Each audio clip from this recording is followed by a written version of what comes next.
দর্শক, বিশ্বকাপের সব আপডেট, বিশ্লেষণ আর মাঠের উত্তাপ নিয়ে আমাদের নিয়মিত আয়োজন বিইউএফটি প্রেজেন্স ওয়ার্ল্ড কাপ হুইসেল। আজকের আয়োজনে আপনাদের সবাইকে আমন্ত্রণ জানাচ্ছি আমি শরীফুল হক। চূড়ান্ত হলো বিশ্বকাপের কোয়ার্টার ফাইনাল লাইন আপ। শেষ 8-এর লড়াইয়ে 6 দেশ ইউরোপের। আফ্রিকার মরক্কো ও লাতিনের একমাত্র প্রতিনিধি আর্জেন্টিনা কাকতালীয়ভাবে এখনও টিকে আছে র্যাঙ্কিংয়ের শীর্ষ 4টি দল এবং 4 বিশ্ব চ্যাম্পিয়ন। 48 দল থেকে ছিটকে গেছে 40টি। 3 ধাপের লড়াই শেষে শিরোপার রেইসে টিকে আছে আর মাত্র 8 দেশ, যার 6টি ইউরোপের, 1টি করে আফ্রিকা ও লাতিন আমেরিকার। 10 জুলাই ফ্রান্স মরক্কো ম্যাচ দিয়ে শুরু হবে কোয়ার্টার ফাইনাল। গেলবারের হারের প্রতিশোধ এবার নেয়ার হাতছানি অ্যাটলাস লায়ন্সদের। কাতার আসরে যেই সেমিফাইনাল থেকে তাদের বিদায় করেছিল লে ব্লু, হট ফেভারিটদের হারিয়ে এবার সেখানেই জায়গা করে নেয়ার চ্যালেঞ্জ হাকিমি দিয়াজদের। পরদিন লস অ্যাঞ্জেলেসে বেলজিয়ামের মুখোমুখি হবে স্পেন, যাদের বিপক্ষে শেষ 6 দেখায় একবারও জিততে পারেনি রেড ডেভিলস। অপরাজিত অগ্রযাত্রা আর শতভাগ ক্লিনশিটে এবারও জয়ের দৌড়ে এগিয়ে লা রোহা ফিউরি। ইউরোপিয়ান ব্যাটল দেখা যাবে তৃতীয় কোয়ার্টার ফাইনালেও। দুরন্ত ইংল্যান্ডের প্রতিপক্ষ উড়ন্ত নরওয়ে, যাদের কাছে হেরে শেষ 16 থেকে বিদায় নিয়েছে 5 বারের বিশ্ব চ্যাম্পিয়ন ব্রাজিল। লড়াইটা দুদলের 2 তারকা আর্লিং হল্যান্ড ও হ্যারি কেইনেরও। গোল্ডেন বুটের রেইসে ছুটছেন দুদলের 2 সেরা তারকা। যথারীতি এ পর্বেও শেষ ম্যাচ ডেতে নামবে আর্জেন্টিনা। তাদের প্রতিপক্ষ 72 বছর পর শেষ 8-এ ওঠা সুইজারল্যান্ড। 2014 বিশ্বকাপের দুদলের শেষ 16 লড়াই এবার মঞ্চস্থ হবে কোয়ার্টার ফাইনালে। শেষ 8-এর লড়াই আরও জমিয়ে তুলেছে গোল্ডেন বুটের রেইস, যে দৌড়ে সবার চেয়ে গিয়ে লিওনেল মেসি। খুব একটা পিছিয়ে নেই কিলিয়ান এমবাপ্পে, আর্লিং হল্যান্ড ও হ্যারি কেইনও। জহির সাগর, চ্যানেল 24। আটলান্টা জয় করে বেস ক্যাম্প কানসাসে ফিরেছে আর্জেন্টিনা দল। তবে এদিন বিশ্রামে ছিল আলবিসেলেস্তারা। কাল থেকে আবারও মাঠের অনুশীলন। এদিকে শেষ 8-এর দ্বৈরথের আগে কথার লড়াইয়ে সুইজারল্যান্ড কোচ মুরাত ইয়াকিন। মিশরের বিপক্ষে রুদ্ধশ্বাস জয় উদযাপনে পরিবারকে সঙ্গী করেছে আর্জেন্টাইন ফুটবলাররা। ড্রেসিং রুম থেকে সরাসরি গ্যালারিতে চলে যান মেসি, রোমেরো, পারেদেসরা। জয়ের আনন্দ ভাগাভাগি করে নেন স্ত্রী, সন্তানদের সাথে। মায়ামি আর আটলান্টা জয় করে বিশ্বকাপের বেস ক্যাম্প ক্যানসাসে ফিরেছে আর্জেন্টিনা। গ্রুপ পর্বের সব ম্যাচ এই শহরে থেকেই খেলেছে আলবিসেলেস্তেরা। তবে এই ম্যাচের পরদিন কোনো অনুশীলন রাখেননি কোচ লিওনেল স্ক্যালোনি। অরিজিন হোটেলে বিশ্রামে থাকবেন। পরদিন কম্পাস মিনারেলস ন্যাশনাল পারফরমেন্স সেন্টারে অনুশীলন করবে আর্জেন্টিনা, তবে 2 ভাগে বিভক্ত হয়ে। যারা মিশরের বিপক্ষে অন্তত 30 মিনিট খেলেছে তাদের জন্য রিকভারি সেশন, বাকিরা হার্ড ট্রেনিং করবেন। যদিও গণমাধ্যমের জন্য 15 মিনিট উন্মুক্ত থাকবে এই অনুশীলন। সুইজারল্যান্ডের বিপক্ষে শেষ 8-এর লড়াইয়ের আগে অবশ্য ভ্রমণ তাড়া থাকবে না 3 বারের বিশ্বকাপ জয়ীদের। এই ম্যাচের ভেন্যু যে ক্যানসাস স্টেডিয়াম। জয় পেলে সেমির লড়াই ফের আটলান্টায়। এদিকে ভ্যাঙ্কুভার ছাড়ার আগে আর্জেন্টাইনদের হুমকি দিয়ে রেখেছেন সুইস বস। এখন আমরা বর্তমান বিশ্ব চ্যাম্পিয়নদের বিপক্ষে খেলতে যাচ্ছি। এটি আমাদের জন্য একটি অনন্য সুযোগ। তবে আমরা দেখেছি আর্জেন্টিনা অজেয় নয়। আমরা কঠোর পরিশ্রম করে এই পর্যায়ে এসেছি। এখন সেই পরিশ্রমের ফল দেখানোর সময়। 2014 বিশ্বকাপের রাউন্ড অফ 16-এ শেষবার মুখোমুখি হয়েছিল দুদল। অতিরিক্ত সময়ে ডি মারিয়ার গোলে জিতেছিল আর্জেন্টিনা। রেদমান শুয়েব, চ্যানেল 24। এভাবেও ফিরে আসা যায়, যেভাবে আসলো আর্জেন্টিনা, যা করে দেখিয়েছেন লিওনেল মেসি। টুর্নামেন্টের 5ম ম্যাচে 4র্থবার জিতলেন ম্যাচ সেরার পুরস্কার। মেসির চোখে পানি, ঠিকই দেখছেন, কাঁদছেন বিশ্বসেরা তারকা। বিশ্বকাপ জেতার পর নয়, বিশ্বকাপে টিকে থাকার পর আবেগের জোয়ারে ভেসেছেন এলেমটেন। কেঁদেছেন, জড়িয়ে ধরেছেন সতীর্থদের। অবিশ্বাস্য ফাড়া কেটে যাবার পর নতুন প্রাণ ফিরে পেয়েছে মেসি আর তার আর্জেন্টিনা। তাই তো মাঠ থেকে ড্রেসিং রুমে ফিরে হয়েছে উন্মাতাল আনন্দ। নিকোলাস ওতামেন্দির নেতৃত্বে মেসি, আলভারেজ, মার্তিনেজরা যোগ দিলেন সেই আনন্দে। অথচ কয়েক মিনিট আগে মাঠে দুঃস্বপ্নের সাক্ষী হতে হতে স্বপ্নময় সমাপ্তির পথে হেঁটেছে আলবিসেলেস্তে। পেনাল্টি মিস করেছেন, বারে লেগে ফিরেছে বল। দিনটা মেসির নয় ভেবে যারা দুর্ভাগ্যকে দোষ দিতে চেয়েছেন, তাদের জন্য মেসি দেখিয়েছেন পরিশ্রম দিয়ে ভাগ্য বদল করতে হয়। এই দল কখনো হাল ছাড়ে না। শেষ মুহূর্ত পর্যন্ত আমরা লড়াই চালিয়ে যাই। ভাগ্যক্রমে কুতির গোলটা দ্রুত পেয়ে গিয়েছিলাম, ফলে আমাদের হাতে সময় ছিল, আর সেই সময়েই আমরা 90 মিনিটের মধ্যেই ম্যাচটা ঘুরিয়ে দিতে পেরেছি। আজ এই দল যা করেছে তা সত্যি অবিশ্বাস্য। আমি খুবই খুশি। সমর্থকেরা যেন আমাদের খেলা আরও উপভোগ করতে পারে, সেটাই চাই। আশা করি আমরা এভাবেই এগিয়ে যেতে পারবো। গোল করেছেনও বিশ্বকাপের টানা 9 ম্যাচে। আরও একটা বিশ্ব রেকর্ড। এক আসরে নিজের সবচেয়ে বেশি 8 গোলের রেকর্ডটাও গড়ে ফেললেন। পেছনে ফেললেন এমবাপ্পে ও হল্যান্ডকে। আমাদের অনেক কষ্ট করতে হয়েছে, কিন্তু এটাই বিশ্বকাপ। এখানে প্রতিটা ম্যাচই কঠিন, সব দল খুব কাছাকাছি মানের।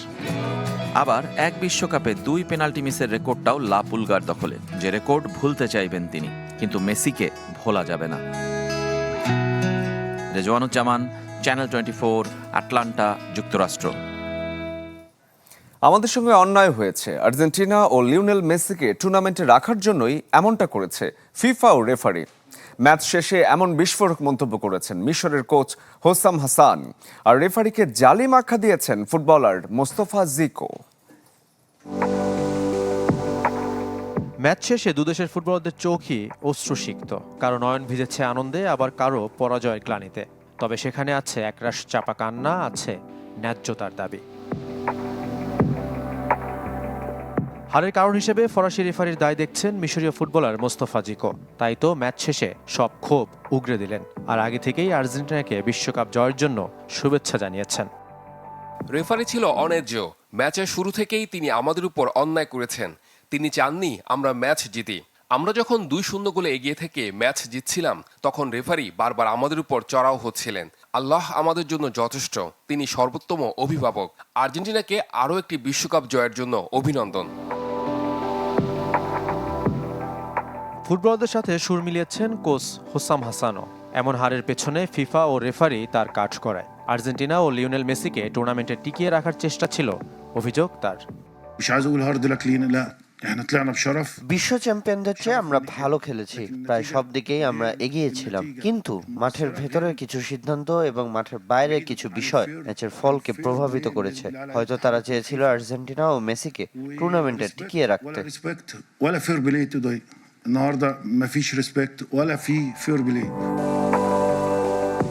মোহাম্মদ সালার উপর হওয়া ফাউলের ঘটনায় সম্ভাব্য পেনাল্টির জন্য ভিএআর না দেখা এবং মিশরের দ্বিতীয় গোল অদ্ভুতভাবে বাতিল হওয়া নিয়েও তিনি প্রশ্ন তুলেছেন। কথা বলেছেন ম্যাচ শেষে রেফারির সাথে তার তর্কে জড়ানো নিয়েও। আমি রেফারিকে বলেছি এটা অন্যায়, হয়তো তার লুকানোর কিছু আছে। কেউ যদি কিছু লুকানোর চেষ্টা করে, অনেক সময় সেটি লুকিয়ে রাখতে পারে না। যাই হোক, আমার কাজ শেষ। এই টুর্নামেন্টে আর কোনো ম্যাচ আমি দেখছি না।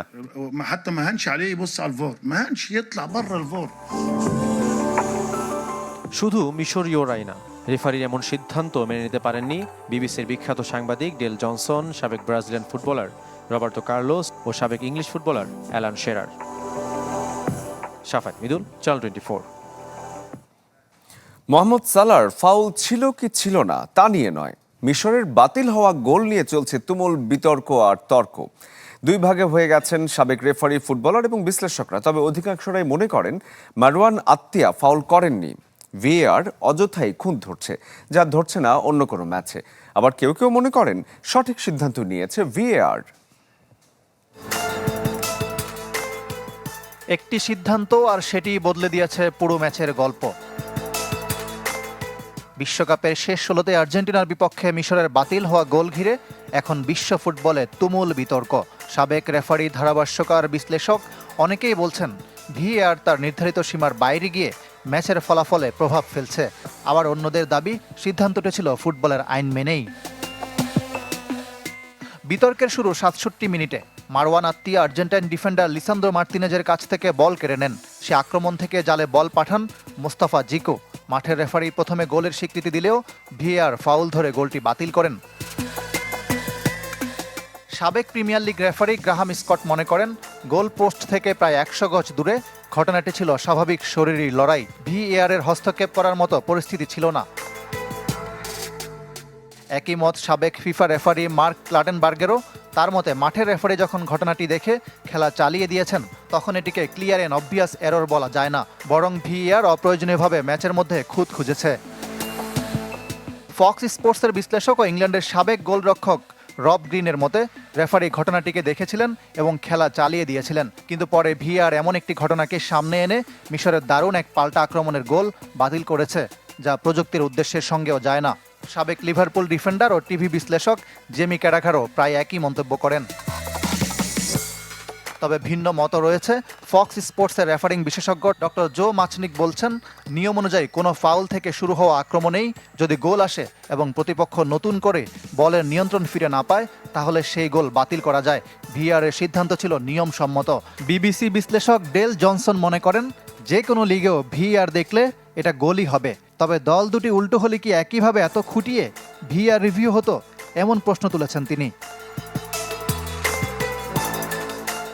এদিকে রেফারি ফ্রাসোয়া লেতিক্সিয়ার বিরুদ্ধে ফিফায় অভিযোগ করেছে মিশর ফুটবল অ্যাসোসিয়েশন। এখনো পর্যন্ত এই বিষয়ে কোনো আনুষ্ঠানিক সিদ্ধান্ত জানায়নি ফিফা। ভিএআর কি সত্যি ন্যায় বিচার নিশ্চিত করছে, নাকি ফুটবলের সবচেয়ে বড় বিতর্কগুলোর জন্ম দিচ্ছে, সেই প্রশ্ন এখন উঠেছে। ইকরাম হোসাইন, চ্যানেল 24।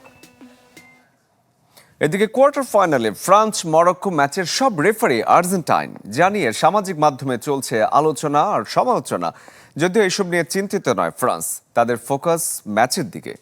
এদিকে এমেরিকে না খেলানোয় দলের অভ্যন্তরীণ কোন্দল চলছে বলে দাবি বিভিন্ন সংবাদ মাধ্যমের। আর্জেন্টিনা মিশর ম্যাচে রেফারিং বিতর্কের রেশ এখনো কাটেনি। সে আগুনে ঘি ঢেলেছে কোয়ার্টার ফাইনালের ফ্রান্স মরক্কো দ্বৈরথ, সেটাও রেফারি নিয়েই। শেষ আটে সেই হাই ভোল্টেজ লড়াইয়ে রেফারিদের নাম প্রকাশ করেছে ফিফা। 5 জনের প্রত্যেকে আর্জেন্টাইন, যে কারণে বিস্মিত অনেকে। কারণ এবারের আসরে এই প্রথম এক দেশের সব অফিসিয়াল দিয়ে ম্যাচ পরিচালিত হবে। যা নিয়ে সামাজিক মাধ্যমে চলছে আলোচনা সমালোচনা। কেউ প্রশ্ন তুলেছেন সব রেফারি এক দেশের হওয়া স্বাভাবিক কিনা, কেউ মজা করে কান্নাও করেছেন। আর্জেন্টিনাকে বিশ্বকাপ জেতাতে সব চেষ্টা করছে ফিফা, এমন কথাও বলছেন অনেকে। যদিও আর্জেন্টিনা মিশর আলোচিত ম্যাচের মূল রেফারি আবার ছিলেন ফ্রেঞ্চ, তা নিয়েও প্রশ্ন তুলেছিলেন কোচ লিওনেল স্কালোনি। গেল কয়েক আসরের পারফরমেন্স বিবেচনায় ফ্রান্সকে আর্জেন্টিনার প্রধান প্রতিদ্বন্দ্বী ভাবা হয়, যে কারণে বিতর্ক হচ্ছে। যদিও রেফারিং নিয়ে ভাবতে নারাজ দিদিয়ের দেশমের দল। লে ব্লুদের মনোযোগ ম্যাচের দিকে। রেফারি কে এগুলো নিয়ে আগেও ভাবিনি, এখনো আমরা ভাবছি না। আমাদের ফোকাস প্রতিপক্ষ মরক্কোর দিকে। 2022 বিশ্বকাপ ফাইনালের হারের পর থেকে এ বিষয়টি নিয়ে হয়তো অনেকের তিক্ততা আছে, কিন্তু এটা খেলারই অংশ। আমি মনে করি কোয়ার্টার ফাইনালে আর্জেন্টাইন রেফারিদেরকে যোগ্যতার কারণেই দায়িত্ব দেয়া হয়েছে। এবারের আসরে ফ্রান্স অপ্রতিরোধ হলেও দলে অভ্যন্তরীণ কোন্দল চলছে বলে খবর প্রকাশ করেছে বিভিন্ন সংবাদ মাধ্যম, যেখানে দাবি করা হয়েছে পিএসজি মিডফিল্ডার এমেরিকে না খেলানোয় দিন দিন হতাশ হয়ে পড়ছেন তিনি। ঘরোয়া লিগে দারুণ ফর্মে ছিলেন 20 বছর বয়সী ফুটবলার। বৃহস্পতিবার রাতে বস্টন স্টেডিয়ামে ফ্রান্স মরক্কো মহারণ। শফিউদ্দিন শাওন, চ্যানেল 24। ক্রমেই আরও জটিল আকার ধারণ করছে প্যারাগুয়ের সিনেটর সেলেস্তে আমারিয়ার সাথে কিলিয়ান এমবাপ্পের দ্বন্দ্ব, যাতে জড়িয়ে পড়েছেন খোদ ফরাসি প্রেসিডেন্ট ইমানুয়েল ম্যাক্রো। বর্ণবাদের অভিযোগের প্রতিবাদ জানিয়েছে ফ্রান্স ফুটবল ফেডারেশন, ঘোষণা দিয়েছে আইনি পদক্ষেপ নেয়ার। দুদলের শেষ হলো লড়াইটা ছিল 5 জুলাই, কিন্তু ফ্রান্স প্যারাগুয়ের দ্বৈরথ এখনও টেনে নিয়ে যাচ্ছেন কিলিয়ান এমবাপ্পে ও সেলেস্তে আমারিয়া। প্যারাগুয়ের এই সিনেটরের সাথে ফরাসি তারকার বিবাদের জল গড়িয়েছে অনেক দূর।